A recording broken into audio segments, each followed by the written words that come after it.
Halo semua, perkenalkan kami dari kelompok 2. Di sini kami akan mempresentasikan materi tentang standarisasi.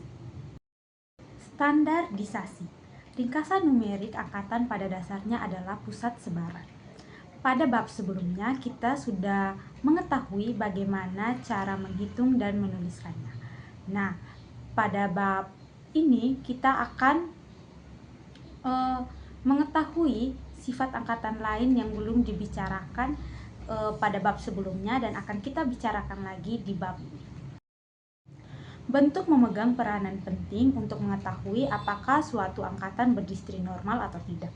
Bentuk biasanya berselubung atau tidak begitu terlihat, karena pandangan kita tertutup oleh pusat dan sebaran supaya bentuk tampak jelas. Maka pusat dan sebaran harus dikeluarkan. Untuk mengeluarkan hal tersebut, kita bisa menggunakan dua cara. Yang pertama, menentukan pusat apa yang akan dipakai, dan yang kedua, mengurangkan pusat tersebut dari setiap observasi di dalam angkatan. Setelah pusat dikeluarkan, akan diperoleh angkatan baru. Nah, dari sini kita bisa dipermudah untuk menghitung observasi originalnya dengan diberikan namanya X. Nah, nama X-nya itu bisa X1 sampai dengan Xn.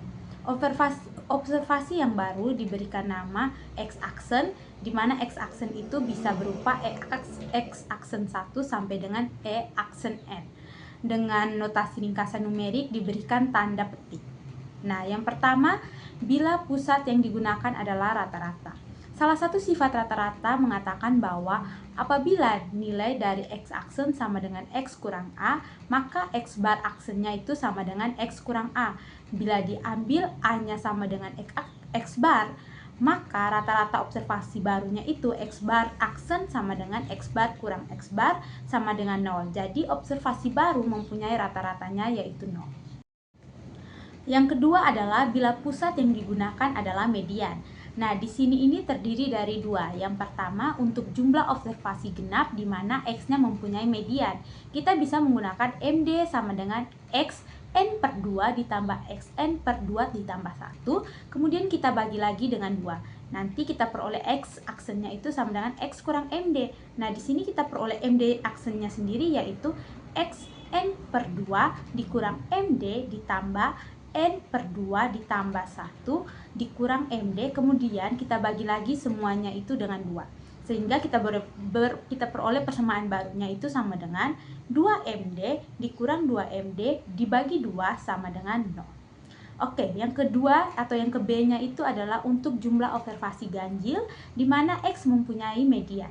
Kita pakai rumus MD-nya itu sama dengan XN per 2 ditambah 1 per 2. Di mana untuk X-aksennya sendiri yaitu X dikurang MD. Sehingga kita peroleh MD aksennya sama dengan XN per 2 ditambah 1 per 2 dikurang MD sama dengan MD dikurang MD sama dengan 0. Berarti observasi baru baik untuk banyaknya observasi genap maupun ganjil mempunyai mediannya itu sama dengan 0. Yang ketiga adalah bila pusat yang digunakan adalah trirata. Nah, X mempunyai trirata TR, di mana nanti kita pakai X aksennya itu sama dengan X dikurang TR. Di sini kita peroleh TR aksennya sama dengan Q aksen B dikurang Q aksen A ditambah 2MD, kemudian dibagi dengan 2, sehingga kita peroleh persamaan barunya. Setelah kita operasikan persamaan di atas, kita dapat persamaan barunya 4TR dikurang 4TR dibagi dengan 4 sama dengan 0. Jadi observasi baru mempunyai triratanya 0. Oke, baik teman-teman, di sini kita akan masuk ke dalam contoh 4.5. Nah, angkatan dalam pada tabel 4.1 mempunyai median MD-nya itu sama dengan 33,5. Setelah median dikurangkan dari semua observasi dalam angkatan, dibuatlah diagram batang dan daun serta diagram kotak dan titik. Kemudian dibandingkanlah kedua diagram tersebut untuk menentukan observasi originalnya. Dari tabel 4.1 tampak bahwa pusat angkatan untuk observasi original yang dalam hal ini diambil median MD aksennya itu sama dengan 39, sedangkan untuk observasi barunya MD aksennya itu sama dengan 0. Sebaran dari data juga berubah juga dengan bentuk. Jadi seperti yang diharapkan, setelah pusat menjadi 0, bentuk lebih terlihat. Pengeluaran pusat ini akan berguna untuk membandingkan bentuk beberapa angkatan. Setelah pusat dikeluarkan dengan cara mengurangkan dari setiap observasi dalam angkatan, maka angkatan baru mempunyai pusat 0. Seperti terlihat pada gambar 4.2, sebaran merupakan ciri penting lain dari angkatan sesudah pusat. Seperti halnya pusat, sebaran cenderung menutupi aspek yang tidak begitu terlihat dalam data, yaitu bentuk. Untuk menghilangkan atau mengeluarkan sebaran titik dapat dikerjakan dengan pengurangan, karena pengurangan setiap observasi dengan suatu bilangan tidak mempengaruhi besarnya sebaran. Sebagai contoh, X aksen sama dengan X dikurang A.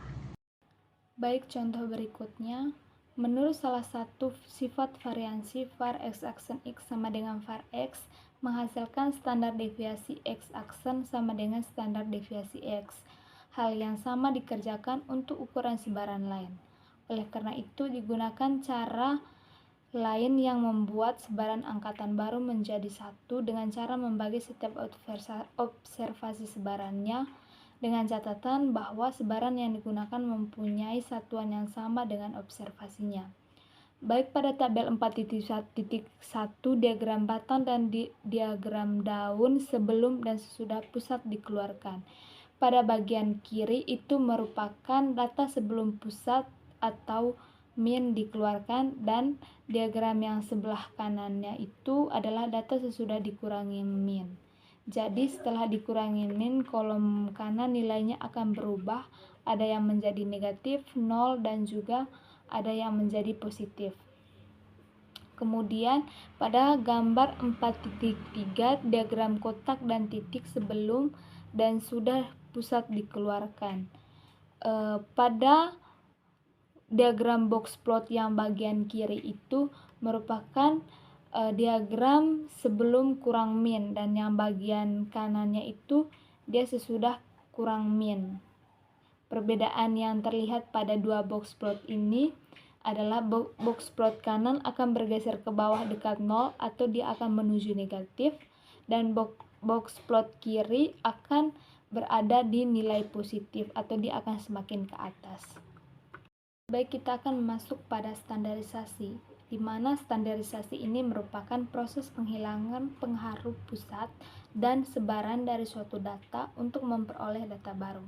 Pengurangan setiap observasi dengan suatu bilangan hanya mengubah pusat data, tetapi tidak akan mempengaruhi besarnya sebaran, karena variansi dan standar deviasi tetap. Oleh karena itu, untuk menghilangkan sebaran tidak cukup dengan pengurangan, melainkan harus dilakukan dengan membagi setiap observasi dengan ukuran sebarannya. Dengan demikian, standarisasi dilakukan dengan cara mengurangkan setiap data dengan nilai pusatnya, kemudian membaginya dengan ukuran sebaran. Hasilnya, data baru akan memiliki pusat 0 dan sebaran 1. Jika digunakan rata-rata sebagai pusat dan standar deviasi sebagai ukuran sebaran, maka hasil standarisasi akan memiliki rata-rata 0 dan standar deviasi 1. Untuk rumus standarisasi itu sendiri, X aksen sama dengan X dikurang pusat dibagi dengan sebaran. Dalam statistika, rumus umum yang digunakan yaitu X aksen sama dengan X kurang X bar dibagi dengan standar deviasi X, di mana X aksen ini mempunyai pusat 0 dan sebaran 1. Baik, berikutnya kita akan membuktikan rumus tersebut. Yang pertama, kita akan membuktikan X bar itu sama dengan 0. Untuk pembuktian X bar sama dengan 0, kita akan mulai dengan X aksen sama dengan 1 per sigma I sama dengan 1 sampai N dikali dengan X aksen I, di mana X aksen I itu sama dengan 1 per standar deviasi dikali 1 per N dikali sigma I sama dengan 1 sampai N dikali X kurang X bar. Sigma dari X kurang X bar itu sama dengan 0, sehingga kita akan memperoleh X bar aksen sama dengan 1 per standar deviasi dikali 0 itu sama dengan 0. Jadi terbukti bahwa X barnya itu sama dengan 0. Kemudian yang kedua kita akan membuktikan bahwa standar deviasinya itu sama dengan 1. Kita mulai dengan standar deviasi X aksen sama dengan akar dari 1/n dikali sigma XI aksen kurang X bar dikuadratkan.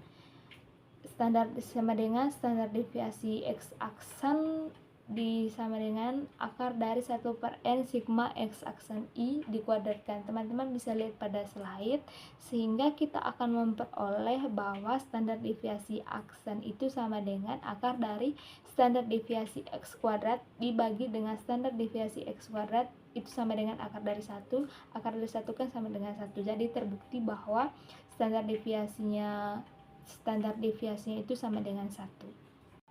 Sehingga dari rumus itu kita akan memperoleh yang pertama pusatnya rata-rata, kemudian sebarannya itu sama dengan standar deviasi, sehingga X aksen sama dengan X dikurang dengan X bar dibagi dengan standar deviasi X, sehingga X barnya itu sama dengan 0. Kemudian standar deviasi X sama dengan variansi X, dan standar deviasi X itu sama dengan akar dari variansi X dibagi dengan variansi X, sehingga akar dari 1 sama dengan 1. Kemudian yang kedua kita akan memperoleh rumus pusat sama dengan median dan sebaran sama dengan range, sehingga kita akan memperoleh X aksen sama dengan X dikurang dengan median dibagi dengan range, sehingga mediannya kita akan memperoleh median dikurang dengan median dibagi dengan range, sehingga hasilnya sama dengan 0. Kemudian range aksen sama dengan X aksen A dikurang dengan X aksen B itu sama dengan XA dikurang dengan median dikurang dengan XB dikurang dengan median dibagi dengan range, sehingga range dibagi range sama dengan 1. Jika mediannya digunakan sebagai ukuran pusat dan range-nya sebagai ukuran sebaran, maka proses standarisasi tetap dan bisa dilakukan dengan cara yang sama, yaitu mengurangi setiap data dengan median lalu membaginya dengan range. Namun hasil standarisasi dengan cara ini tidak akan menghasilkan data dengan rata-rata 0 dan standar deviasinya 1, karena ukuran yang digunakan bukan rata-rata standar deviasi. Kemudian pada bab ini diagram kotak dan diagram titik digunakan untuk membandingkan beberapa kumpulan data secara visual. Melalui diagram tersebut dapat dilihat perbedaan ukuran pemusatan penyebaran serta mungkin adanya pencilan atau outlier, sehingga perbandingan antara data menjadi lebih mudah dan jelas. Perbandingan antar angkatan ini dapat dilakukan dengan menggunakan diagram kotak dan diagram titik agar perbedaan data pada masing-masing angkatan terlihat secara jelas. Melalui diagram tersebut dapat diamati perbedaan nilai pusat serta sebaran data dan adanya pencilan atau outlier, sehingga memudahkan dalam melihat kecenderungan dan variasi data antar angkatan. Untuk contohnya, teman-teman bisa lihat untuk tabel A ini merupakan pengamatan curah hujan selama 8 hari, sehingga nomor urutnya dari 1 sampai 8. Untuk DQ-nya telah diketahui sama dengan 20, kemudian semua observasinya ini akan dibagi menjadi 20. Untuk nomor urut pertama observasinya itu ada 11, nomor urut kedua observasinya ada 30, nomor urut ketiga observasinya ada 31 sampai dengan nomor urut ke-8 dia punya observasi sama dengan 86. Kemudian dibilang bahwa observasi ini semuanya akan dibagi dengan 20, sehingga untuk observasi pertama ini 11 bagi 20 sampai dengan observasi ke-8 itu 86/20. Kemudian kita akan mencari dia punya kuartil bawah atau kuartil 1, dimana untuk mencari kuartil pertama ini itu kan N-nya itu sama dengan 8, berarti N genap, sehingga untuk mencari kuartil pertama ini itu sama dengan 30 dibagi dengan 20 atau X2 ditambah dengan 0,5 dikali dengan 1/20 itu sama dengan 30,25 dibagi dengan 20, sehingga ini hasilnya 30,25 bagi 20. Kemudian untuk kuartil atas juga dilakukan hal yang sama, sehingga untuk kuartil atas ini kita akan memperoleh 50,5 dibagi dengan 20. untuk dekinya itu kan sama dengan kuartil atas dikurang kuartil bawah itu sama dengan 1. Untuk median itu sama dengan data ke-4 ditambah dengan data ke-5 lalu dibagi dengan 2 sehingga hasilnya 78/40. Nah, sehingga hasilnya itu sama dengan 78/40. Kemudian contoh yang kedua itu dilihat bahwa itu berlanjut dari contoh sebelumnya. Ini kita akan diminta untuk menghitung pusat dan sebaran baru. Bila observasinya dibagi dengan sebaran lain, maka tampak bahwa dengan membagi setiap observasi dengan sebaran, angkatan baru mempunyai sebaran 1, tapi juga pusat data juga akan ikut berubah. Dari data tadi, datanya tetap sama untuk observasinya, dan untuk pengamatannya ada 8, ada 1-8. Untuk pasiennya tetap seperti pada data sebelumnya, atau observasinya seperti pada data sebelumnya. Kemudian dekinya telah diketahui dari data sebelumnya itu sama dengan 20, sehingga untuk rumus nomor urut pertama ini 11 dikurang dengan tadi mediannya itu kan sama dengan 78/40, sehingga untuk nomor urut 1 ini kita akan memperoleh 11 dikurang dengan 78/40 lalu dibagi dengan 20, sehingga kita akan memperoleh min 1,4. Begitu pula selanjutnya sampai dengan di observasi ke-8. Untuk pasien observasi ke-8 ini kan tadi 86 dikurang dengan mediannya sama dengan 78/40 lalu dibagi dengan dekinya sama dengan 20, sehingga kita akan memperoleh 2,38. Dari hasil ini kita akan memperoleh dia punya tabel, kita akan memperoleh dia punya diagram kotak, sehingga untuk mediannya sama dengan 0, untuk dia punya kuartil bawah sama dengan min 0,425, kuartil atasnya 0,575, untuk nilai minimumnya min 1,4 dan nilai maksimumnya 2,35. Baik, yang berikutnya di sini saya akan menjelaskan contoh 4.7. Nah, pada contoh 4.7 ini kita akan melihat kembali tabel 1.1 pada bab 1, di mana pada tabel 1.1 ini terdapat 5 angkatan usia dengan tingkat kematian karena penyakit jantung. Nah, di sini kita akan membuat ringkasan 5 angka, oleh karena itu ada beberapa langkah yang perlu kita tempuh. Langkah yang pertama yaitu kita akan mengurutkan data. Jadi pada slide ini saya sudah mengurutkan data mulai dari nilai terkecil sampai nilai terbesar untuk 5 angkatan usia, yaitu angkatan usia 20-29, 30-39, 40-49, 50-59, dan 60-69. Nah, setelah kita mengurutkan data, langkah yang berikutnya yaitu kita akan menghitung ringkasan 5 angka. Nah, untuk menghitung ringkasan 5 angka ini, ada beberapa hal yang kita butuhkan, yaitu yang pertama ada median, kuartil atas, kuartil bawah, nilai minimum, dan juga nilai maksimum. Nah, untuk angkatan usia 20-29, di sini median yang diperoleh yaitu 10,8, kita bulatkan menjadi 11. Kuartil atasnya kita peroleh 20,425, kita bulatkan menjadi 20. Kuartil bawahnya 6,625, kita bulatkan menjadi 7. Nilai minimumnya 2,5 dibulatkan menjadi 3. Dan juga nilai maksimumnya 42,7 dibulatkan menjadi 43. Lalu yang berikutnya angkatan usia 30-39.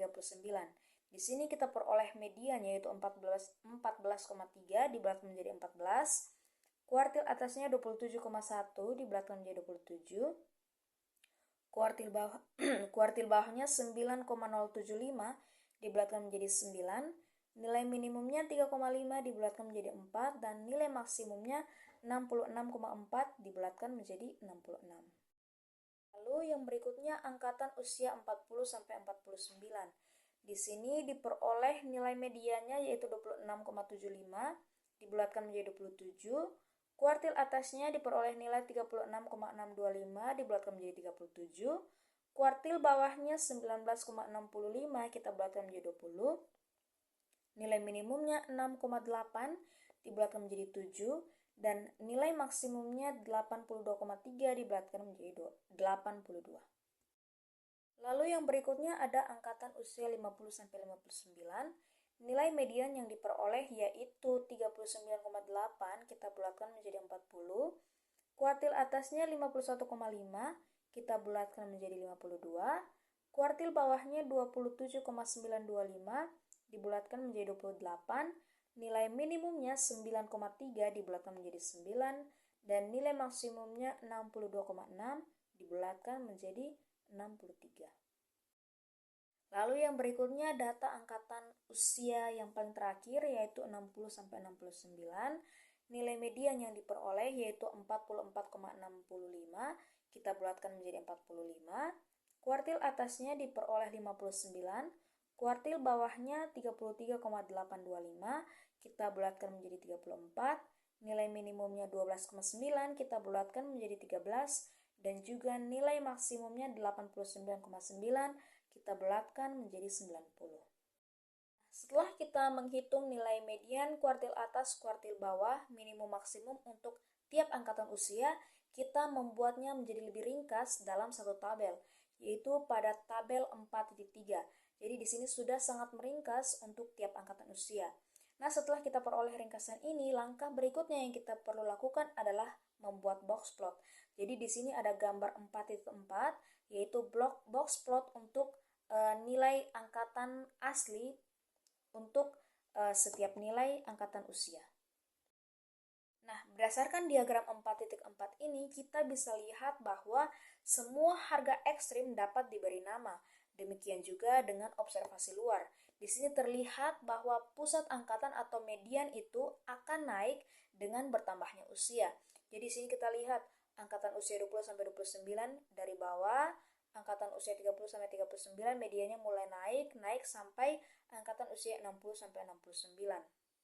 Nah, di sini tampak secara keseluruhan bahwa dengan bertambahnya usia, maka nilai observasinya itu semakin menyebar.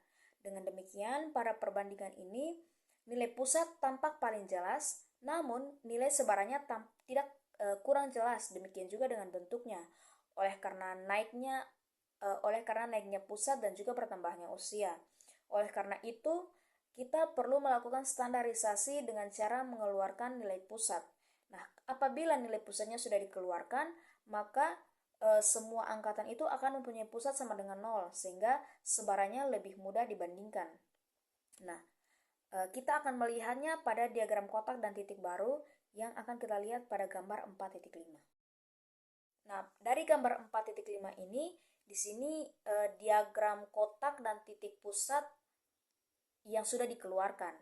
Di sini kita lihat bahwa nilai pusat semua angkatan itu sama dengan 0. Nah, di sini jelas bahwa sebarannya itu naik dengan bertambahnya usia atau dengan naiknya usia. Kecuali kita lihat di sini untuk kelompok usia paling tua. Di sini kelompok usia paling tua mempunyai sebaran tengah sedikit lebih kecil dibandingkan dengan kelompok usia sebelumnya. Nah, bentuk dan angkatannya masih belum jelas karena sebaran angkatan yang masih berbeda. Untuk itu kita perlu melakukan standarisasi lagi dengan rumus X aksen sama dengan X kurang pusat dibagi dengan sebaran. Nah, hasil standarisasi ini kita lihat pada diagram box plot yang akan kita lihat pada gambar 4.6. Nah, untuk gambar 4.6 ini ada diagram box plot dari hasil standarisasi. Nah, di sini kita bisa lihat bahwa semua kelompok data memiliki rata-rata pusat sama dengan 0 dan simpangan baku atau standarisasinya itu sama dengan 1. Sehingga perbandingan antar kelompok itu menjadi lebih jelas untuk kita lihat. Nah, dari diagram box plot ini terlihat bahwa meskipun semua pusat dan sebaran sudah sama akibat dari standarisasi, tapi bentuk distribusi tiap kelompok itu tetap berbeda. Hal ini menunjukkan bahwa standarisasi tidak merubah bentuk data, tetapi hanya menyamakan skala. Secara khusus teman-teman, kita lihat pada kelompok keempat, yaitu angkatan usia 50-59. Angkatan ini memiliki distribusi yang paling mendekati simetris. Kita bisa lihat simetris dari bentuk box plotnya teman-teman. Jadi dia lebih simetris dari kelompok lainnya, sedangkan itu kelompok lain masih menunjukkan adanya nilai pencilan dalam data itu. Dengan demikian kita dapat peroleh kesimpulannya, yaitu ternyata standarisasi ini mempermudah kita melihat perbandingan data, tetapi tidak menghilangkan karakteristik asli distribusi dari masing-masing kelompok. Berikutnya teman-teman, di sini ada sintaks program R. Jadi sintaks ini membantu memudahkan kita menggunakan aplikasi R atau RStudio untuk melakukan standarisasi. Jadi yang pertama di sini ada untuk mengeluarkan pusat ada sintaksnya, yaitu Y sama dengan X dikurangi min X. Lalu untuk standarisasi ada sintaks programnya, yaitu Y sama dengan X dikurangi min X dikurangi var X. Dan yang ketiga, untuk membuat diagram kotak dan titik satu angkatan, itu kita tinggal masukkan sintaks box plot X. Dan juga untuk membuat diagram kotak dan titik untuk 3 angkatan, kita bisa masukkan sintaks box plot X, Y, Z. Baik teman-teman, sekian presentasi dari kelompok kami mengenai materi standarisasi. Semoga materi ini dapat membantu teman-teman dalam memahami standarisasi. Terima kasih.